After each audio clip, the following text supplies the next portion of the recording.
नमस्कार, जय Hind. Unsung facts में आपका स्वागत है। आज हम जानते हैं अंतर्राज्यीय जल विवाद के बारे में। भारत के संविधान 1950 के अनुसार जल राज सूची का विषय है। राज सूची, केंद्र सूची और समवर्ती सूची, 3 सूचियां होती हैं। अंतर्राज्यीय जल विवाद राज सूची के अंतर्गत आता है। अनुच्छेद 262 के अनुसार संसद को यह अधिकार है कि वह किसी अंतर्राज्य जल निधि के जल नियंत्रण के मामले में निर्णय ले सके। जल विवाद अधिनियम 1956 के अनुसार राज्य सरकार के अनुरोध पर केंद्र सरकार द्वारा उच्चतम न्यायालय के 3 कार्यकारी न्यायाधीशों को नियुक्ति कर बनाया गई न्यायालय अंतर्राज्य जल विवाद अधिनियम 1968 के द्वारा केंद्र सरकार को अंतर्राज्य नदियों तथा नदी घाटियों के नियमन एवं नियंत्रण का भार दिया गया। यह नियंत्रण उस सीमा तक दिया गया जहां तक केंद्र के नियंत्रण में नियमन तथा विकास संसद के कानून द्वारा जनहित में उचित ठहराया गया हो। कर्नाटक, केरल, तमिलनाडु के बीच कावेरी का जल विवाद है।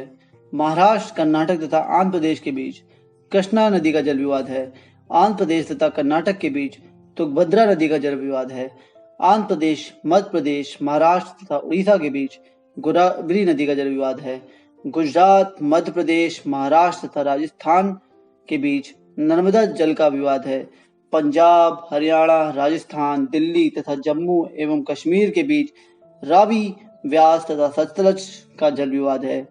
उत्तर प्रदेश, हरियाणा, हिमाचल प्रदेश, पंजाब, राजस्थान, मध्य प्रदेश तथा दिल्ली के बीच यमुना नदी का जल विवाद है। पेरियार, मल्ल पेरियार बांध को लेकर केरल और तमिलनाडु में जल विवाद है। कावेरी जल विवाद में सुप्रीम कोर्ट ने 2007 में फैसला दिया, जिससे कर्नाटक की सरकारें संतुष्ट नहीं हैं। रावी और व्यास जल विवाद अभी भी पंजाब तथा हरियाणा के बीच मतभेद का कारण है। कावेरी का कुछ कावेरी नदी के बारे में जान लेते हैं। 1341 मीटर की ऊंचाई से ब्रह्मगिरी कर्नाटक से निकलती है। कोडागु जिले से 800 किलोमीटर बहती हुई 87,900 किलोमीटर स्क्वायर से क्षेत्र को सींचती है। 3% केरल में, 41% कर्नाटक में, 55% तमिलनाडु में इसका विस्तार क्षेत्र है। उत्तर से इसमें हेमवती, लोकपामनी, सिमसा, हेरोगी और अर्कावती आकर सहायक नदियां मिलती हैं और दक्षिण से लक्ष्मण तीरथ, कबानी, नोएली, सुवर्णवती, भवानी सागर और अमरावती आकर मिलती है। तटबंध क्षेत्र को दक्षिण पश्चिम और उत्तर पूर्व मानसून से वर्षा प्राप्त होती है, इसलिए इस नदी में लगभग पूरे वर्ष पर्याप्त पानी होता है। ये वही नदी है जिसके लिए सदगुरु जग्गी वासुदेव ने रैली फॉर रिवर अभियान चलाया था, जिसके अंतर्गत कावेरी को बचाने की कोशिश की गई थी। कावेरी जो 100 साल पहले थी, आज उसका 40% ही रह गई है। जल विवाद प्राधिकरण ने कहा है तमिलनाडु का हिस्सा 419 टीएमसी, कर्नाटक का 270 टीएमसी और केरल का 30 टीएमसी है कावेरी नदी पर। कावेरी बेसिन जलाशय में कबिनी, हेमवती, हरांगी है। इन जलाशयों का कुल भंडारण क्षमता 51 टीएमसी फिट है। ये कावेरी बेसिन जलाशय हैं, इनके नाम केआरएस भी एक का नाम है। तमिलनाडु व कर्नाटक का विवाद 100 सालों से अधिक का है। मैसूर के राजशाही राज और मद्रास प्रेसिडेंस के मध्य एक समझौता हुआ था। 1892 और 1924 में ये समझौता हुआ, जिसमें तमिलनाडु को एक बड़ा भाग दिया गया था। इस समस्या के लिए 1990 में कावेरी विवाद अधिकरण हुआ। सुप्रीम कोर्ट ने 2007 में अंतिम निर्णय दिया। सितंबर 2016 में तमिलनाडु ने कर्नाटक को 50.5 टीएमसी फिट पानी छोड़ने को कहा, ताकि सांबा चावल के लिए 40,000 एकड़ को बचाया जा सके। इसके अतिरिक्त तमिलनाडु कहता है कि वो पानी को अन्यंत्र मोड़ रहा है, मतलब कर्नाटक पानी को कहीं और मोड़ रहा है, शायद रिजर्वायर बनाने की कोशिश कर रहा है। कर्नाटक का कहना है कि उसके पास पानी की कमी है। 4 जलाशयों में 80 टीएमसी पानी ही बचा है। अब मल्ल पेरियार बांध के बारे में थोड़ा जान लेते हैं। पेरियार महज एक मामूली अंतर्राज्यीय नदी है। बहुत कम हिस्सा तमिलनाडु में पड़ता है। 1986 में मद्रास प्रेसिडेंसी और त्रावणकोर राज के बीच हुए एक समझौते का एक कारण है। 2006 में अदालत ने अपना फैसला दिया, जिससे केरल के लोग संतुष्ट नहीं थे। इस बांध की ऊंचाई को लेकर विवाद था। तमिलनाडु तमिलनाडु ऊंचाई बढ़ाना चाहता था और केरल कम, लेकिन फैसला तमिलनाडु के हक में आया। इसमें सुरक्षा कारण थे। विशेषज्ञों से सरकार को जांच करानी चाहिए थी कि ऊंचाई क्यों केरल नहीं बढ़वाना चाहता, क्यों केरल चाहता है कि कम हो। सुरक्षा कारण में क्यों एक तरफा निर्णय लिया गया, पता नहीं, माननीय न्यायालय ही जाने। सिंधु जल समझौता 16 सितंबर 1960 में भारत पाक के मध्य समझौते हुए। अंतरराष्ट्रीय पुनर्निर्माण बैंक तथा विकास बैंक ने मध्यस्थता की, जिसने एक स्थायी इंडस कमीशन की स्थापना की, जो भारत तथा पाकिस्तान के बीच मतभेद की जांच करता। भारत को रावी, ब्यास, सतलज के अधिकार, पाक को सिंधु, झेलम, चिनाब के अधिकार दिए गए।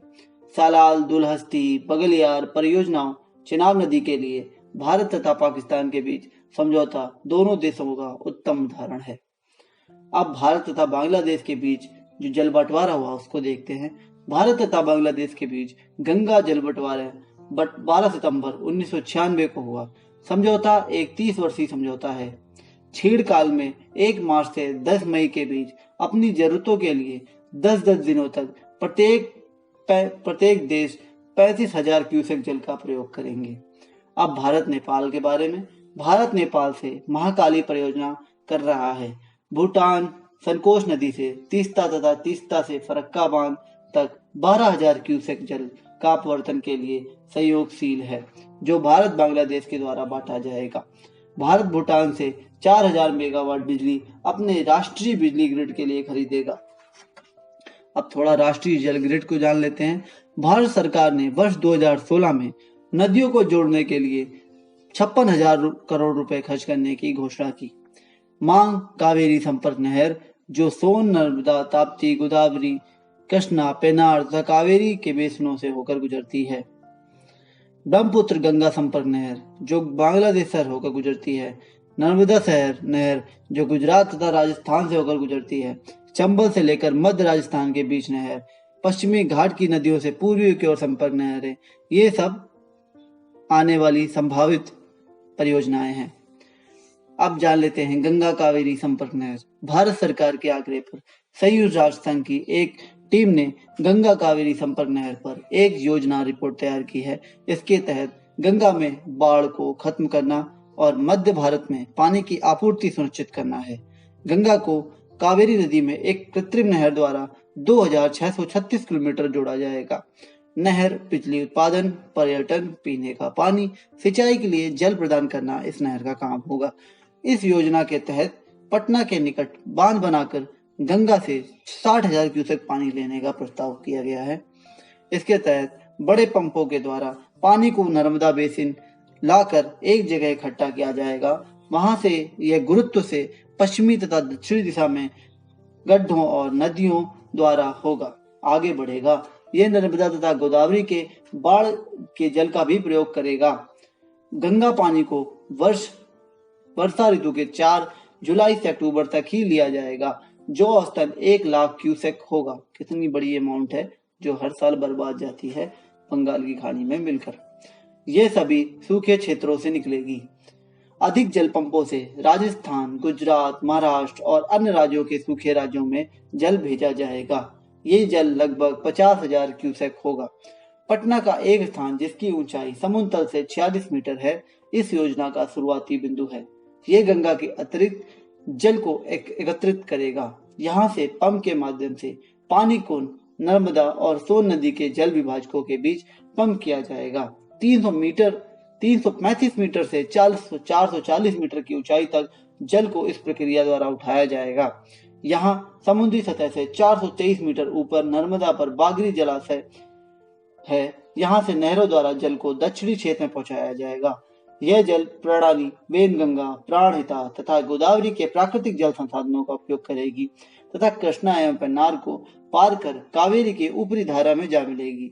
इस मार्ग में जल संचय की भी व्यवस्था है। ये जल संचय ऐसी घाटियों में होंगे जहां पानी के स्रोत नहीं है, ताकि प्रयोग में लाया जा सके।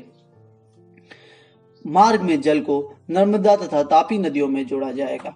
सोन नदी से पंपों द्वारा कुछ चयनित सूखी जगहों पर पानी भेजा जाएगा। अब थोड़ा देख लेते हैं ब्रह्मपुत्र गंगा संपर्क नहर को। धुबरी निचले असम में एक अपवर्तन बांध का निर्माण होगा। ब्रह्मपुत्र में शुष्क मौसम में भी 3500 से 5000 क्यूसेक जल अतिरिक्त रहता है, जो बर्बाद जाता है। एक 320 किलोमीटर लंबी नहर का निर्माण होगा, जो धुबरी बांध को फरक्का बांध से जोड़ेगा। ये नहर बांग्लादेश से होकर गुजरेगी। इससे बांग्लादेश को भी पानी मिल सकेगा। बांग्लादेश के हिचक और अधिक व्यय के कारण ये परियोजना अभी तक शुरू नहीं हो पाई है। दमन गंगा और पिंजल नदियां गुजरात और महाराष्ट्र राज्यों से संबंधित हैं, जिसके विवाद के कारण अभी तक कोई परियोजना चालू नहीं हो पाई है। मैक्सिमम परियोजना इसलिए रुकी हुई हैं क्योंकि अंतर्राज्यीय विवाद चालू हैं। नर्मदा संपर्क नहर गुजरात राजस्थान। सरदार सरोवर योजना के तहत नर्मदा नदी पर नवागन के नजदीक एक अंतस्थ संचयन बांध का निर्माण का प्रस्ताव है तथा एक अपवर्तन नहर का निर्माण भी होगा, जो कच्छ और पश्चिम राजस्थान को जोड़ेगा। कच्छ और पश्चिम राजस्थान के सूखा प्रवण क्षेत्रों के लिए अत्यधिक महत्वपूर्ण होगा। अब चंबल संपर्क नहर के बारे में थोड़ा जानते हैं। 500 किलोमीटर की यह एक परियोजना का प्रस्ताव भी है, जिसमें चंबल को इंदिरा गांधी नहर से जोड़ा जाएगा, जिससे मध्य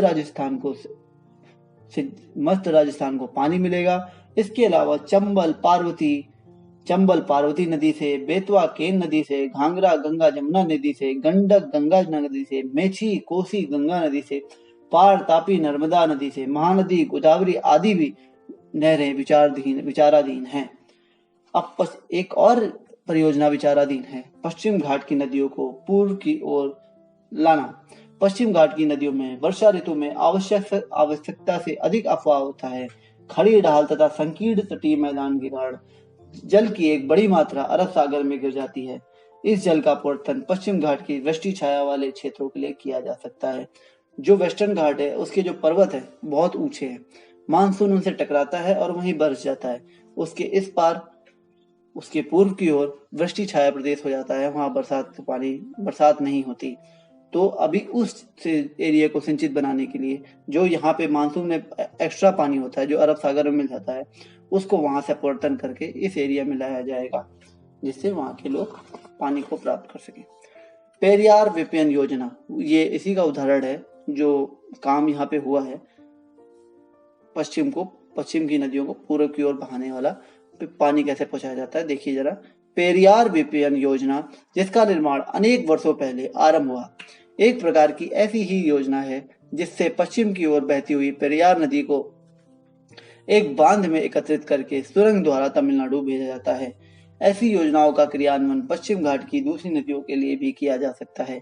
दमन गंगा पिंजाल नदी से, वेदता वर्धा, नेत्रावती हेमावती से तथा पंपा और बैयार नदी के लिए भी यही काम किया जा सकता है। नमस्कार, जय हिंद। अच्छा लगा हो तो लाइक और शेयर जरूर करें। भारत सरकार द्वारा निर्धारित कोरोना से संबंधित गाइडलाइन को फॉलो करें, मास्क पहने, दूरी बनाए रखें, जरूरत हो तभी घर से बाहर निकलें। जय हिंद, नमस्कार।